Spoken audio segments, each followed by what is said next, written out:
नमस्कार, मैं कल्पना शाही। आवाज एहसासों की आज की कड़ी में चार्ल्स बुलोस्की की कविता का हिंदी अनुवाद आप तक लेकर आई हूं। यह कविता इस बात का प्रमाण है कि लेखन केवल शब्दों का भ्रमजाल ही नहीं हुआ करता है, भाव ही घनीभूत होकर चेतना के धरातल पर अपने शब्द स्वयं ढूंढकर अवतरित होते हैं। कभी कभी नहीं भी हो पाते हैं, भावों को माकूल शब्द जो नहीं मिल पाते हैं। कविता है तो तुम लेखक बनना चाहते हो। अगर फूट के ना निकले बिना किसी वजह के, मत लिखो। अगर बिना पूछे बताए ना बरस पड़े तुम्हारे दिल और दिमाग और जुबान और पेट से, मत लिखो। अगर घंटों बैठना पड़े अपने कंप्यूटर को ताकते या टाइपराइटर पर बोझ बने हुए खोजते कमीने शब्दों को, मत लिखो। अगर पैसे के लिए या शोहरत के लिए लिख रहे हो, मत लिखो। अगर लिख रहे हो कि ये रास्ता है किसी औरत को बिस्तर तक लाने का, तो मत लिखो।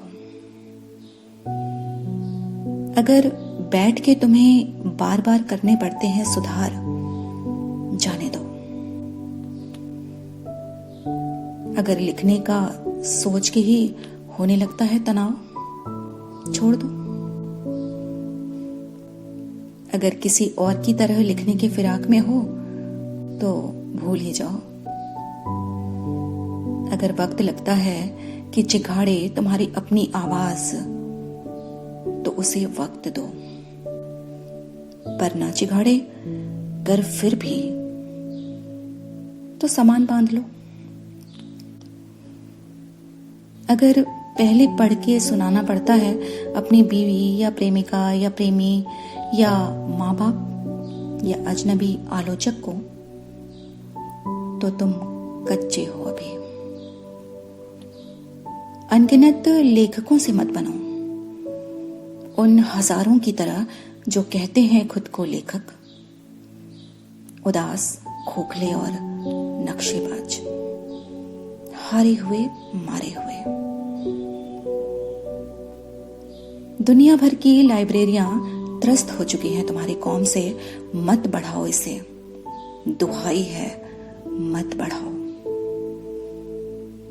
जब तक तुम्हारी आत्मा की जमीन से लंबी दूरी के मारक रॉकेट जैसे नहीं निकलते लफ्ज, जब तक चुप रहना। तुम्हें पूरे चांद की रात के भेड़िए सा नहीं कर देता पागल या हत्यारा, जब तक कि तुम्हारी नाभि का सूरज तुम्हारे कमरे में आग नहीं लगा देता, मत मत मत लिखो। क्योंकि जब वक्त आएगा और तुम्हें मिला होगा वो वरदान, तुम लिखोगे और लिखते रहोगे जब तक भस्म नहीं हो जाते तुम या यह हवस।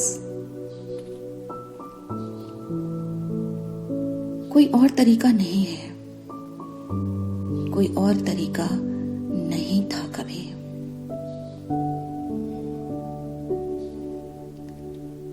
चार्ल्स बुलोस्की की कविता का हिंदी अनुवाद आप तक पहुंचा रही थी मैं कल्पना शाही। आवाज एहसासों की आज की कड़ी में। नमस्कार।